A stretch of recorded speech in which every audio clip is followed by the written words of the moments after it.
अलका सरपंच जी करेंगे।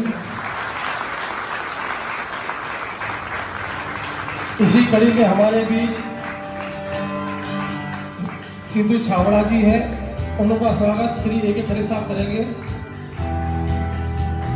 इसी कड़ी में मेरे प्यारे देशवासियों, दीपक उपाध्याय जी का स्वागत दिनेश दानी जी करेंगे। मन की बात का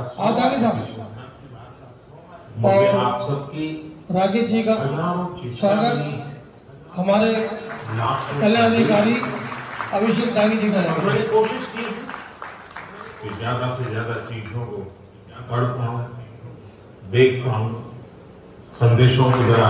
और इसी के साथ हमारे कोशिश प्रधानमंत्री जी की मन की बात का प्रसारण पढ़ते हुए कई बार शुरू हो चुका है। मैं भावुक हुआ, भावनाओं से भर गया, भावनाओं में बह गया और खुद को फिर संभाल भी लिया।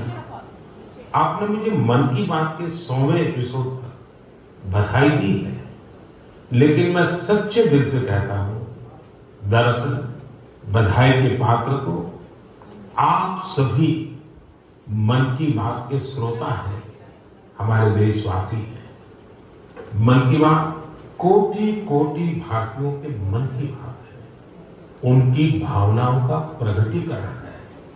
साथियों, 3 अक्टूबर 2014 विजयादशमी का वो पर्व था और हम सब ने मिलकर विजयादशमी के दिन मन की बात की यात्रा शुरू की थी। विजयादशमी यानी बुराई पर अच्छाई की जीत का पर्व। मन की बात भी देशवासियों की अच्छाइयों का, सकारात्मकता का एक अनोखा पर्व बन गया है। एक ऐसा पर्व जो हर महीने आता है, जिसका इंतजार हम सभी को होता है। हम इसमें पॉजिटिविटी को सेलिब्रेट करते हैं, हम इसमें पीपल्स पार्टिसिपेशन को भी सेलिब्रेट करते हैं। कई बार यकीन नहीं होता कि मन की बात को इतने महीने और इतने साल गुजर गए। हर एपिसोड अपने आप में खास रहा। हर बार नए उदाहरणों की नवीनता, हर बार देशवासियों की नई सफलताओं का विस्तार। मन की बात में पूरे देश के कोने कोने से लोग जुड़े, हर आयु वर्ग के लोग जुड़े।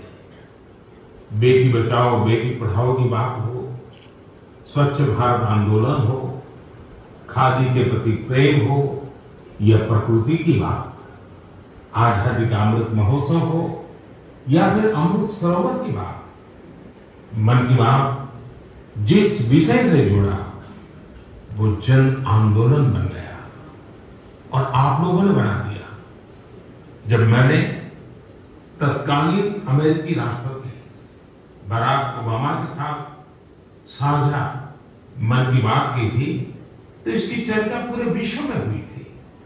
साथियों, मन की बात मेरे लिए तो दूसरों के गुणों की पूजा करने की तरह ही रहा।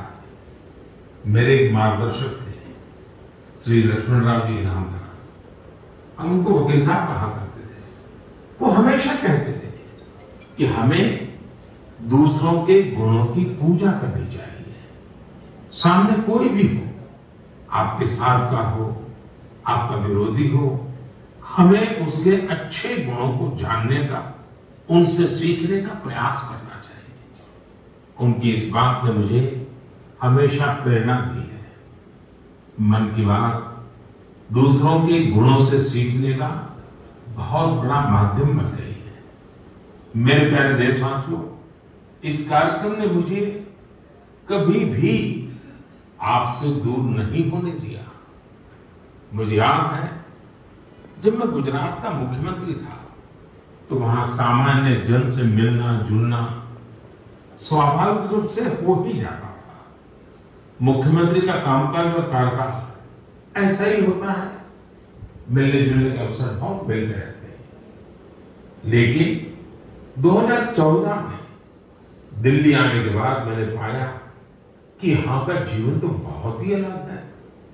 काम का स्वरूप अलग, दायित्व अलग, स्थितियां परिस्थितियों के बंधन, सुरक्षा का तामझाम, समय की सीमा। शुरुआती दिनों में कुछ अलग महसूस करता था, खाली खाली सा महसूस करता था। 50 साल पहले मैंने अपना घर इसलिए नहीं छोड़ा था कि एक दिन अपने ही देश के लोगों से संपर्क ही मुश्किल हो जाएगा। जो देशवासी मेरा सब कुछ है, मैं उनसे ही कट करके जी नहीं सकता था। मन की बात ने मुझे इस चुनौती का समाधान दिया, सामान्य मानवी से जुड़ने का रास्ता दिया। पदभार और प्रोटोकॉल व्यवस्था तक ही सीमित रहा और जनभाव कोटि कोटि जनों के साथ मेरे भाव विश्व का अटूट अंग बन गया। हर महीने मैं देश के लोगों के हजारों संदेशों को पढ़ता। हर महीने में देशवासियों के ऐसे एक अद्भुत स्वरूप के दर्शन करता। मैं देशवासियों के तप त्याग की पराकाष्ठा को देखता, महसूस करता। मुझे लगता ही नहीं है कि मैं आपसे थोड़ा भी दूर हूं। मेरे लिए मन की बात ये एक कार्यक्रम नहीं है, मेरे लिए एक आस्था, पूजा, व्रत है। जैसे लोग ईश्वर की पूजा करने जाते हैं तो प्रसाद की थाल लाते हैं, मेरे लिए मन की बात ईश्वर रूपी जनता जनार्दन के चरणों में प्रसाद की थाल की तरह है। मन की बात मेरे मन की आध्यात्मिक यात्रा बन गया है। मन की बात स्व से समष्टि की यात्रा है। मन की बात अहम से वयम की यात्रा है। यह तो मैं नहीं तू ही इसकी संस्कार साधना है। अब कल्पना करिए, मेरा कोई देशवासी 40-40 साल से निर्जन पहाड़ी और बंजर जमीन पर पैर लगा रहा है। कितने ही लोग 30-30 साल से जल संरक्षण के लिए बावड़ियां और तालाब बना रहे हैं, उसकी साफ सफाई कर रहे हैं। कोई 25-30 साल से निर्धन बच्चों को पढ़ा रहा है, कोई गरीबों की इलाज में मदद कर रहा है। कितनी ही बार मन की बात में इनका जिक्र करते हुए मैं भावुक हो गया हूं। आकाशवाणी के साथियों को कितनी ही बार इसे फिर से रिकॉर्ड करना पड़ा। आज पिछला कितना ही कुछ आंखों के सामने आए जा रहा है। देशवासियों के इन प्रयासों ने मुझे लगातार खुद को खपाने की प्रेरणा दी है। साथियों, मन की बात में जिन लोगों का हम जिक्र करते हैं, वे सब हमारे विरोध हैं, जिन्होंने इस कार्यक्रम को जीवंत बनाया है। आज जब हम 100वें एपिसोड के पड़ाव पर पहुंचे हैं, तो मेरी ये भी इच्छा है कि हम एक बार फिर इन सारे विरोध के पास जाकर उनकी यात्रा के बारे में जानें। आज हम कुछ साथियों से बात भी करने की कोशिश करेंगे। मेरे साथ जुड़ रहे हैं हरियाणा के भाई सुनील जगलान जी। सुनील जगलान जी का मेरे मन पर इतना प्रभाव इसलिए पड़ा क्योंकि हरियाणा में जेंडर रेशियो पर काफी चर्चा होती थी और मैंने भी बेटी बचाओ बेटी पढ़ाओ का अभियान हरियाणा से ही शुरू किया। और इसी बीच जब सुनील जी के सेल्फी विद डॉटर कैंपेन पर मेरी नजर पड़ी तो मुझे बहुत अच्छा लगा। मैंने भी उनसे सीखा और इसे मन की बात में शामिल किया। देखते ही देखते सेल्फी विद डॉटर एक ग्लोबल कैंपेन में बदल गया और इसमें मुद्दा सेल्फी नहीं थी, टेक्नोलॉजी नहीं थी, इसमें डॉटर को, बेटी को प्रमुखता दी गई थी। जीवन में बेटी का स्थान कितना बड़ा होता है, इस अभियान से यह भी प्रकट हुआ। ऐसे ही अनेकों प्रयासों का परिणाम है कि आज हरियाणा में जेंडर रेशियो में सुधार आया है। आइए आज सुनील जी से ही कुछ गप मांग लेते हैं। नमस्कार सुनील जी। नमस्कार सर, मेरी खुशी बहुत बढ़ गई है सर आपकी आवाज सुनकर। Sunil ji, selfie with daughter हर किसी को याद है। अब जब इसकी फिर चर्चा हो रही है तो आपको कैसा लग रहा है? प्रधानमंत्री जी, ये असल में आपने जो हमारे प्रदेश हरियाणा से पानीपत की चौथी लड़ाई बेटियों के चेहरे पे मुस्कुराहट लाने के लिए शुरू की थी, जिसे आपके नेतृत्व में पूरे देश ने जीतने की कोशिश की है, तो वाकई ये मेरे लिए और हर बेटी के पिता और बेटियों को चाहने वालों के लिए बहुत बड़ी बात है। सुनील जी, अब आपकी बिटिया कैसी है? आजकल क्या कर रही है? जी, मेरी बेटियां नंदिनी और याचिका है। एक 7th क्लास में पढ़ रही है, एक 4th क्लास में पढ़ रही है और आपकी बड़ी प्रशंसक है। उन्होंने आपके लिए थैंक यू प्राइम मिनिस्टर करके अपनी क्लासमेट जो है लेटर भी लिखवाए थे असल में। वाह वाह वाह। अच्छा, बिटिया को आप मेरा और मन की बात के श्रोताओं का खूब सारा आशीर्वाद दीजिए। बहुत बहुत शुक्रिया जी, आपकी वजह से देश की बेटियों के चेहरे पे लगातार मुस्कान बढ़ रही है। बहुत बहुत धन्यवाद सुनील जी, शुक्रिया। साथियों, मुझे इस बात का बहुत संतोष है कि मन की बात में हमने देश की नारी शक्ति की सैकड़ों प्रेरणादायी गाथाओं का जिक्र किया है। चाहे हमारी सेना हो या फिर खेल जगत हो, मैंने जब भी महिलाओं की उपलब्धियों पर बात की है उसकी खूब प्रशंसा हुई है। जैसे हमने छत्तीसगढ़ के देव गांव की महिलाओं की चर्चा की थी। ये महिलाएं स्वयं सहायता समूहों के जरिए गांव के चौराहों, सड़कों और मंदिरों की सफाई के लिए अभियान चलाती हैं। ऐसे ही तमिलनाडु की वो आदिवासी महिलाएं जिन्होंने हजारों इको फ्रेंडली टेराकोटा कप्स निर्यात किए, उनसे भी देश ने खूब प्रेरणा ली।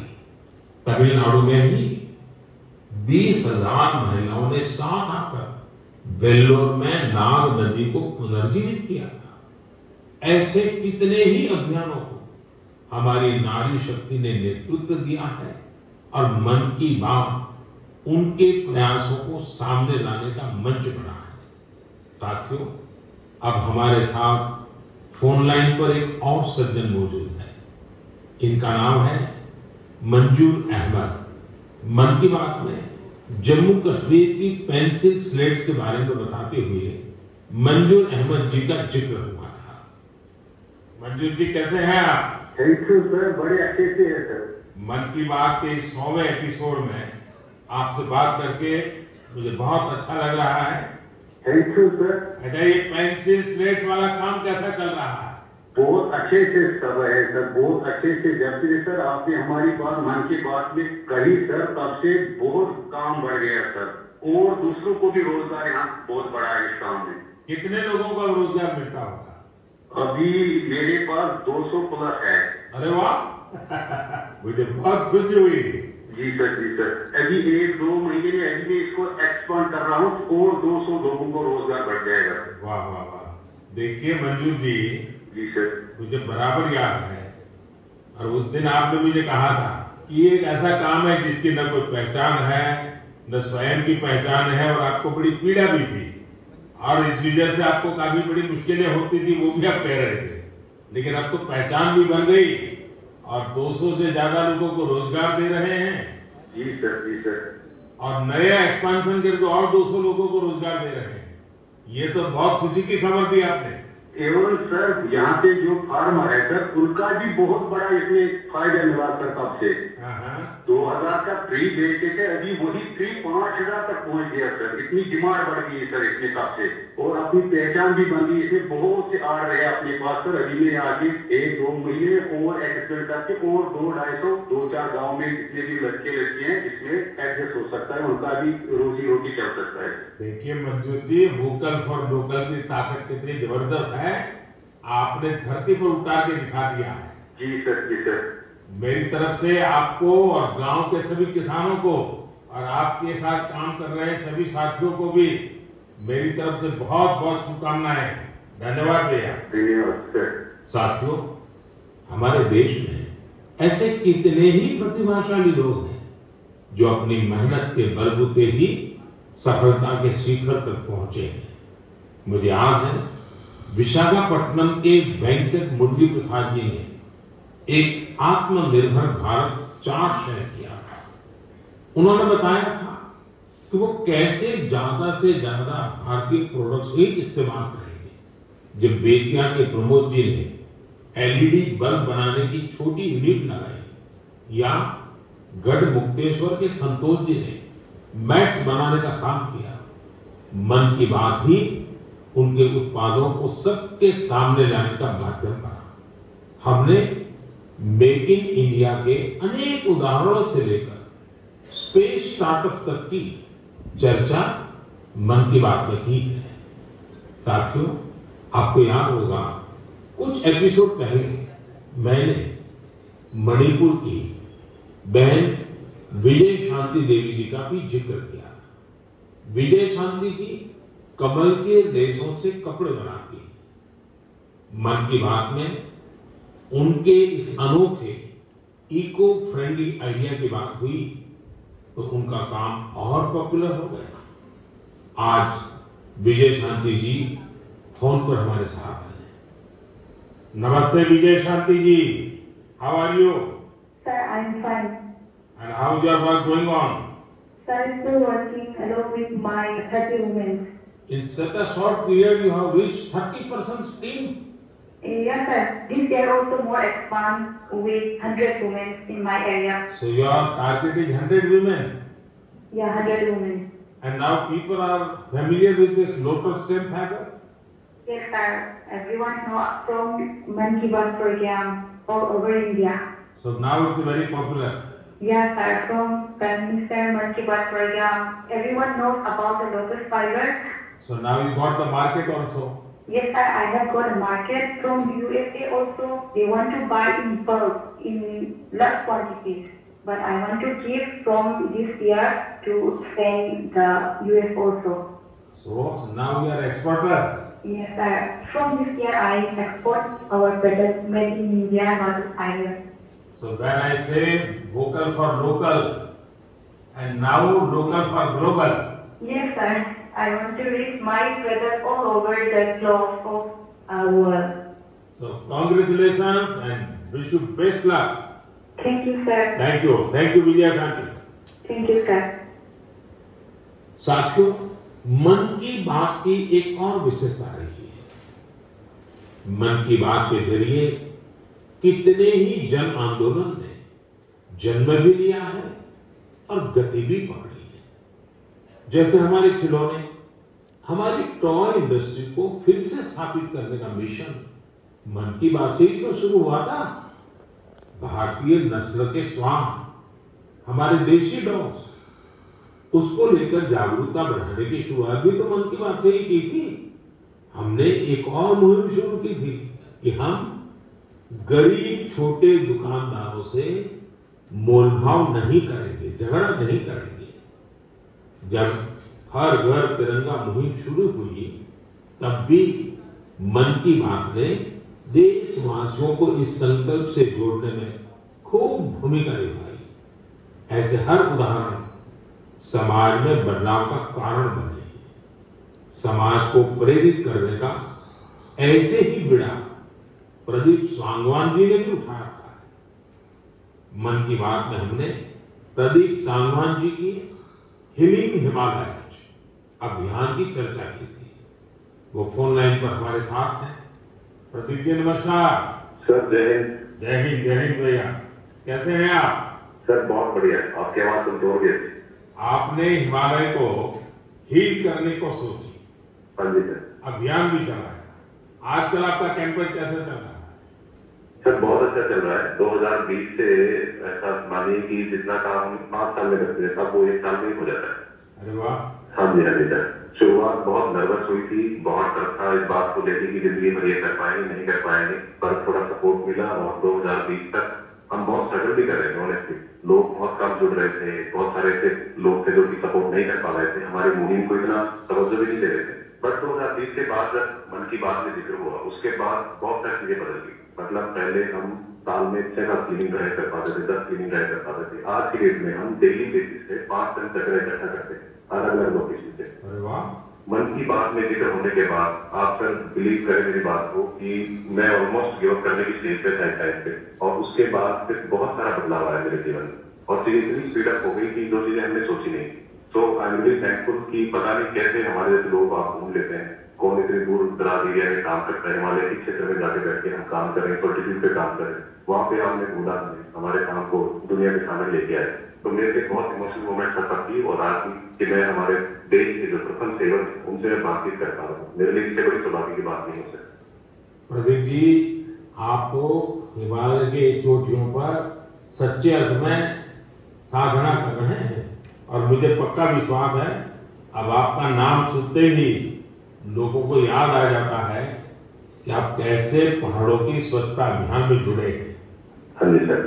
और जैसा आपने बताया कि अब तो बहुत बड़ी टीम बनती जा रही है और आप इतनी बड़ी मात्रा में डेली काम कर रहे हैं। हाँ जी सर। और मुझे पूरा विश्वास है कि आपके इन प्रयासों से, उसकी चर्चा से अब तो कितने ही पर्वतारोही स्वच्छता से जुड़े फोटो पोस्ट करने लगे हैं। हाँ जी सर, बहुत ये अच्छी बात है। आप जैसे साथियों के प्रयास के कारण वेस्ट इज ऑल्सो वेल्थ, ये लोगों के दिमाग में अब स्थिर हो रहा है और पर्यावरण की भी रक्षा हो रही है, और हिमालय का जो हमारा गर्व है उसको संभालना संवारना तो सामान्य मानवी जुड़ रहा है। प्रदीप जी, बहुत अच्छा लगा मुझे, बहुत बहुत धन्यवाद भैया। Thank you sir, thank you so much. जय। साथियों, आज देश में टूरिज्म बहुत तेजी से ग्रो कर रहा है। हमारे ये प्राकृतिक संसाधन हो, नदियां, पहाड़, तालाब या फिर हमारे तीर्थ स्थल, उन्हें साफ रखना बहुत जरूरी है। ये टूरिज्म इंडस्ट्री की बहुत मदद करेगा। पर्यटन में स्वच्छता के साथ साथ हमने इनक्रेडिबल इंडिया मूवमेंट की भी कई बार चर्चा की। इस मूवमेंट से लोगों को पहली बार ऐसे कितनी जगहों के बारे में पता चला जो उनके आसपास ही थे।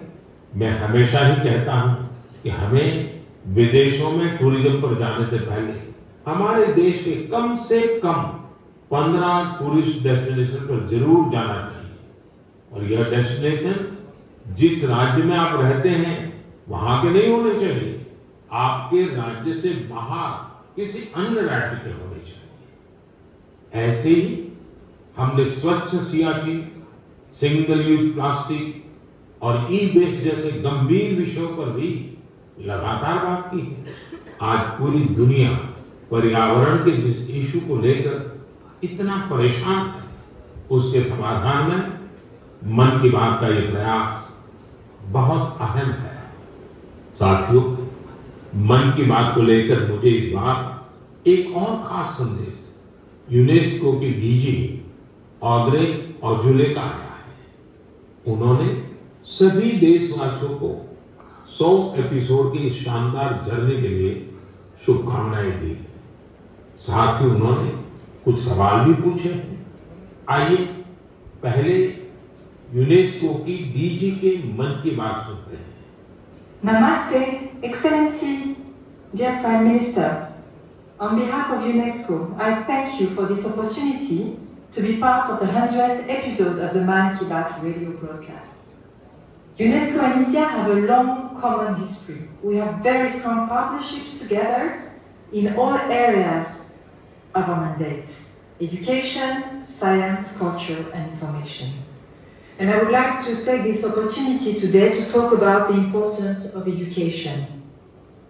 UNESCO is working with its member states to ensure that everyone in the world has access to quality education by 2030. With the largest population in the world, could you please explain the Indian way to achieving this objective? UNESCO also works to support culture and protect heritage. And India is chairing the G20 this year. World leaders will be coming to Delhi for this event. Excellency, how does India want to put culture and education at the top of the international agenda. I once again thank you for this opportunity and convey my very best wishes through you to the people of India. À bientôt. Merci beaucoup. Thank you, Excellency. I'm happy to interact with you in the 100th Mann Ki Baat program. I'm also happy that you have raised the important issues of education and culture. साथियों, UNESCO की DG ने education और cultural preservation यानी शिक्षा और संस्कृति संरक्षण को लेकर भारत के प्रयासों के बारे में जानना चाहता है। ये दोनों ही विषय मन की बात के पसंदीदा विषय रहे हैं। बात शिक्षा की हो या संस्कृति की, उसके संरक्षण की बात हो या संवर्धन की, भारत की यह प्राचीन परंपरा रही है। इस दिशा में आज देश जो काम कर रहा है वो वाकई बहुत सराहनीय है। नेशनल एजुकेशन पॉलिसी हो या क्षेत्रीय भाषा में पढ़ाई का विकल्प हो, एजुकेशन में टेक्नोलॉजी इंटीग्रेशन हो, आपको ऐसे अनेक प्रयास देखने को मिलेंगे। वर्षों पहले गुजरात में बेहतर शिक्षा देने और ड्रॉप आउट रेट्स को कम करने के लिए गुणोत्सव और शाला प्रवेश उत्सव जैसे कार्यक्रम जन भागीदारी के एक अद्भुत मिसाल बन गए थे। मन की बात में हमने ऐसे कितने ही लोगों के प्रयासों को हाईलाइट किया जो निस्वार्थ भाव से शिक्षा के लिए काम कर रहे हैं। आपको याद होगा, एक बार हमने ओडिशा में ठेले पर चाय बेचने वाले स्वर्गीय डी प्रकाश राव जी के बारे में चर्चा की थी, जो गरीब बच्चों को पढ़ाने के मिशन में लगे हुए थे। झारखंड के गांवों में डिजिटल लाइब्रेरी चलाने वाले संजय कश्यप जी हो, कोविड के दौरान ई लर्निंग के जरिए कई बच्चों की मदद करने वाली हेमलता एनके जी हो, ऐसे अनेक शिक्षकों के उदाहरण हमने मन की बात में लिए। हमने कल्चरल प्रिजर्वेशन के प्रयासों को भी मन की बात में लगातार जगह दी है। लक्षद्वीप का कुम्मेल ब्रदर्स चैलेंजर्स क्लब हो या कर्नाटका के क्वीन श्री जी कला चेतना जैसे मंच हो, देश के कोने कोने से लोगों ने मुझे चिट्ठी लेकर ऐसे उदाहरण भेजे। हमने उन 3 कॉम्पिटिशन्स को लेकर भी बात की थी जो देशभक्ति पर गीत, लोरी और रंगोली से जुड़े थे। आपको ध्यान होगा, एक बार हमने देश भर के स्टोरी टेलर्स से स्टोरी टेलिंग के माध्यम से शिक्षा की भारतीय विधाओं पर चर्चा की थी। मेरा अटूट विश्वास है कि सामूहिक प्रयास से बड़ा बदलाव लाया जा सकता है। इस साल हम जहां आजादी के अमृतकाल में आगे बढ़ रहे हैं, वहीं G20 की अध्यक्षता भी कर रहे हैं। यह भी एक वजह है कि एजुकेशन के साथ साथ डाइवर्स ग्लोबल कल्चर्स को समृद्ध करने के लिए हमारा संकल्प और मजबूत हुआ है। मेरे प्यारे देशवासियों, हमारे उपनिषदों का एक मंत्र सदियों से हमारे मानस को प्रेरणा देता आया है। चरैवेति चरैवेति चरैवेति, चलते रहो चलते रहो चलते रहो। आज हम इसी चरैवेति की भावना के साथ मन की बात का 100वां एपिसोड पूरा कर रहे हैं। भारत के सामाजिक ताने बाने को मजबूती देने में मन की बात किसी भी माला के धागे की तरह है जो हर मानके को जोड़े रखता है।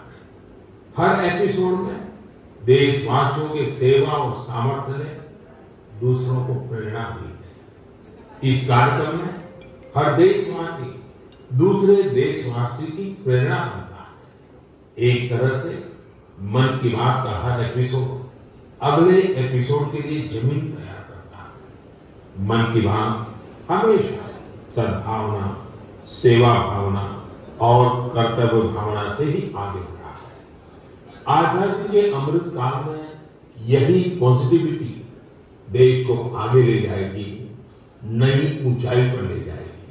और मुझे खुशी है कि मन की बात से जो शुरुआत हुई वो आज देश की नई परंपरा भी बन रही है। एक ऐसी परंपरा जिसमें हमें सबका प्रयास की भावना के दर्शन होते हैं।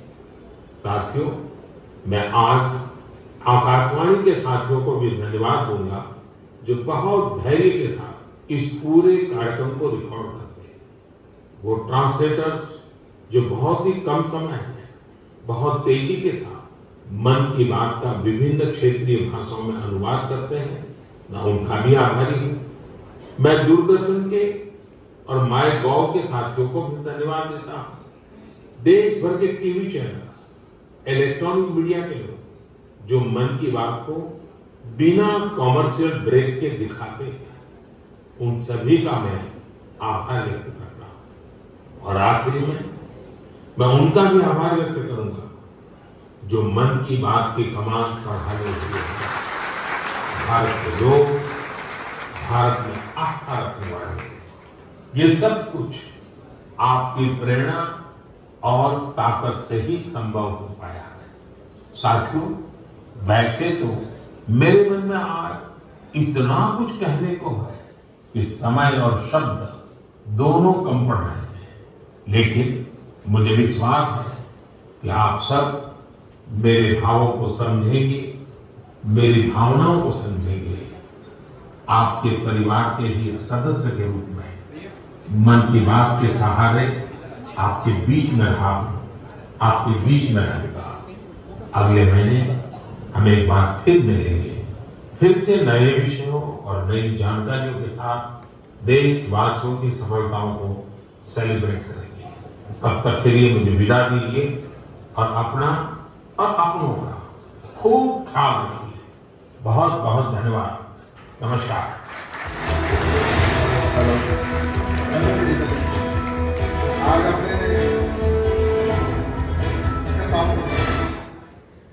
आज हम सब ने हमारे माननीय प्रधानमंत्री मोदी जी की मन की बात सुनी। मोदी जी की मन की बात का यह 7वां एपिसोड था और आज इंदौर में लगभग 1100 से ज्यादा स्थानों पर ये मन की बात सुनी जा रही है। सबसे पहले मैं हमारे जेल अधीक्षक जी का धन्यवाद देना चाहता हूँ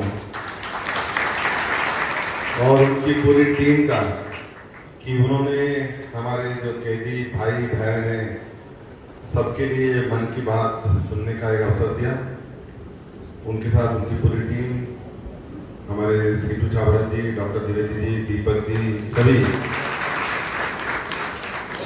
आज हम सबने मन की बात यहाँ पर सुन रहे हैं। देखिए, इंदौर में जैसे मैंने बताया प्रमुख जो बातें हुई वो एक आप कैदियों के बीच में, भाई बहनों के बीच में एक अनूठा कार्यक्रम दिव्यांगों के बीच में हुआ है। जो भाई बहन सुन नहीं पाते हैं उनके लिए हमने टीवी के माध्यम से, लेकिन उसके साथ साइन लैंग्वेज जो बोलते हैं उसका जो प्रदर्शन करते हैं जिससे वो समझते हैं, वो भी हमने इंदौर में करा। जो भाई बहन दृष्टिहीन है उन्होंने अपनी बात जो माननीय प्रधानमंत्री जी मोदी जी कर रहे थे उन्होंने दृष्टिहीनों ने भी सुनी आज इंदौर में। और तीसरी जो महत्वपूर्ण बात मुझे लगी वो ये लगी कि हमारी मुस्लिम बहनें आज बड़ी संख्या में, ये 3 तलाक के बाद जो माननीय प्रधानमंत्री जी ने ये देश को एक तोहफा दिया है, तो बड़ी संख्या में मुस्लिम बहनें भी आज प्रधानमंत्री जी की बात सुन रही हैं। और ये इसलिए कि माननीय प्रधानमंत्री जी जब अपनी मन की बात कहते हैं तो हमने देखा बहुत सारे वो अपने जीवन के जो समाज में अच्छा काम हो रहा है उसके उदाहरण देते हैं और उस उदाहरण से हम अपने जीवन में मन की बात को मन में उतारते हैं और जो बात मन में उतरती है वो अपने आचरण में भी आती है। तो माननीय प्रधानमंत्री जी द्वारा जो कही गई बातें हैं वो हमारे मन में आई है, हम अपने आचरण में उतारें और हम अपना जीवन सुधारें, अपने समाज का, इस देश को आगे तक ले जाए, उसमें हम सब अपनी अपनी भूमिका निभाएं।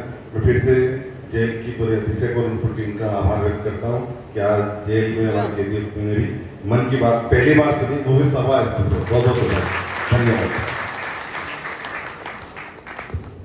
क्योंकि मुझे जैसे यहाँ लेट हो गया, एक जगह और जाना है, वहाँ हम रिपीट करेंगे तो मुझे और जगह भी जाना है, तो स्वागत वगैरह औपचारिकता फिर मैं कभी आऊंगा, वो हो जाएगी।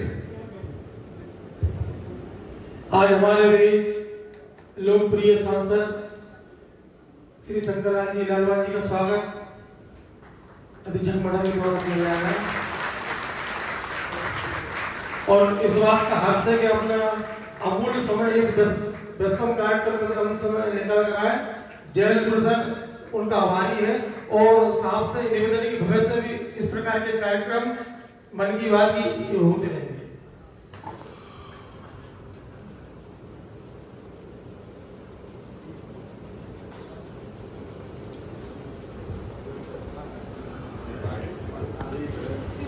देखिए, जो हमारे भाई बहन हैं उन्होंने मन की बात सुनी। कोई बहन को कुछ बोलना हो कि मन की बात कैसे लगी, कोई बोल सकता है? मुझे सुना आपने एक जना गायत्री, मैं वहीं आ रहा हूँ। भाई लोग भी मैं मांगूंगा एक जना कोई भी मन की बात कैसे लगी।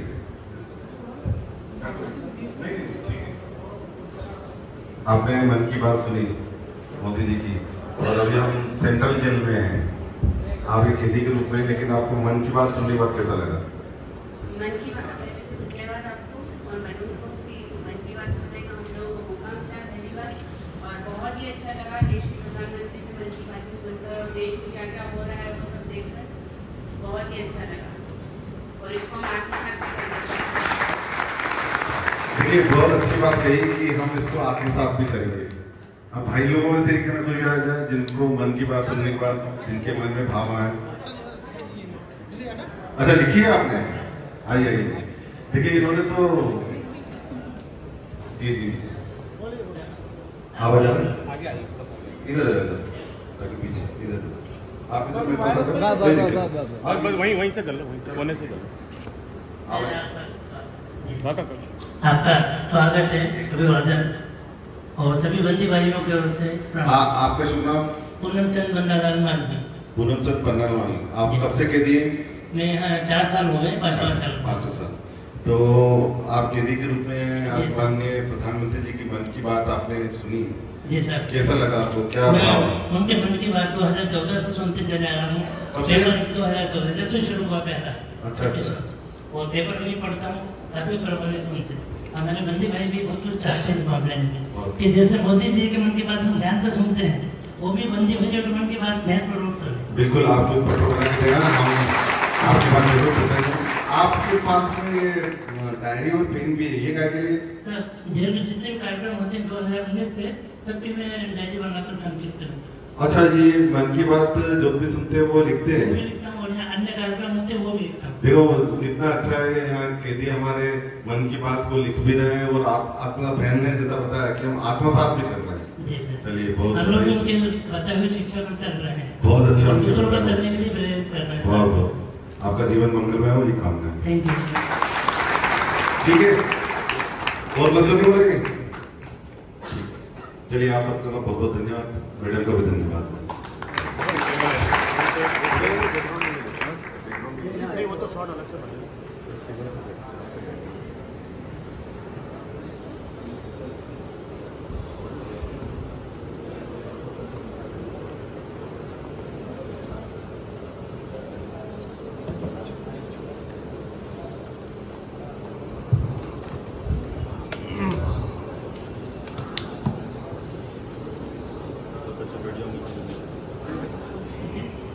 आपके सामने तो बच्चे ही है ना,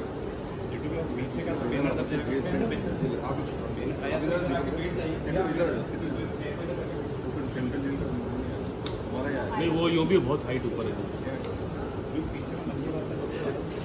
हाँ, वो आ जाएगा।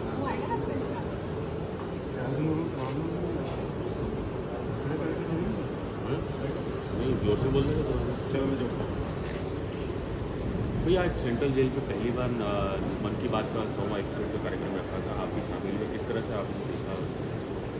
देखिए, माननीय प्रधानमंत्री श्री नरेंद्र मोदी जी की मन की बात का 100वां प्रसारण हुआ। पूरे शहर में बहुत ही उत्साह है। अगर हम कहें कि लगभग 1000 से ज़्यादा स्थानों पर मन की बात जो ऑफिशियली रिकॉर्ड है सुनी जा रही है। बाकी लोगों ने घरों में, एसोसिएशन में जो बिल्डिंगें हैं और उनकी एसोसिएशन है, उन्होंने सबने अलग अलग की है, संख्या आना बाकी है और बहुत उत्साह का वातावरण। कुछ चीज़ों का मैं जरूर बातों का उल्लेख करना चाहूँगा, वो ये कि संभवतः जेल में पहली बार मन की बात होने का मन और उसमें हमारे जेल में बंदियों ने, दीदी बहनों ने, भाइयों ने पूरी मन की बात सुनी और जब उनकी प्रतिक्रिया ले रहे थे तो उन्होंने हम जब उनकी अच्छी बातें सुनते हैं, हम जब आत्मसात करने का प्रयास करें हमारे जीवन में उतारेंगे ताकि हमारा जीवन समाज बेहतर हो। ये सबसे जेल अच्छे धन्यवाद देना चाहता हूँ। इसके साथ साथ इंदौर में जो नवाचार हुए वो खास करके ये हुआ कि मुस्लिम बहनों ने भी आकर जिनसी क्षेत्र में बड़ी संख्या में मन की बात सुनी और जब मैं वहाँ गया था बहुत उत्साह था चेहरे पे। मैंने उनसे पूछा कि आज आपने मन की बात का आयोजन किया है तो उनका 3 तलाक वाला जो मुद्दा है माननीय प्रधानमंत्री जी ने जो हल किया है उससे हमारी मुस्लिम बहनें बहुत खुशी है, इसलिए आज हमने सामूहिक रूप से मन की बात सुनने का प्रयास किया है। तीसरा, यह दिव्यांग के क्षेत्र में भी आज मन की बात सुनी गई। जो दृष्टिबाधित है, देख नहीं पाते, उन्होंने सुनी और जो सुन नहीं पाते उनके लिए अलग साइन लैंग्वेज में हमने रखा था। उन्होंने भी माननीय मोदी जी को मन की बात को सुना और देखा भी। ये कहाँ और ये महज दृष्टिहीन संघ और हमारे दृष्टिहीन संघ में कार्यक्रम हुआ। इसके अलावा एक यहाँ पर जो थिएटर है थिएटर में भी समाज के जो वरिष्ठ जन है, समाज सेवी है, डॉक्टर है, इंजीनियर है, वकील है, चार्टर्ड अकाउंट है, वरिष्ठ समाज सेवी है, पूरा सैनिक है, ऐसे सभी लोग आज थिएटर में पूरा थिएटर फुल था और अब हम उसको रिपीट भी कर रहे हैं क्योंकि जगह जितनी थी उतनी जगह में सुन पाए। बाकी बचे हुए लोगों को हम रिपीट कर रहे हैं। इंदौर में ऐसे कितने जगह पर कुल मिला के मैं बता रहा 1000 से ज़्यादा संख्या 1300 की आ रही जानकारी पर अभी 1000 से ज़्यादा संख्या हुआ है। तो ये एक बहुत उत्साह का वातावरण है। मुझे लगता है माननीय प्रधानमंत्री जब मन की बात कहते हैं तो मन में लोग उतारते हैं, जब मन में उतारते हैं उनके आचरण में आता है, तो उसके कारण हमारा शहर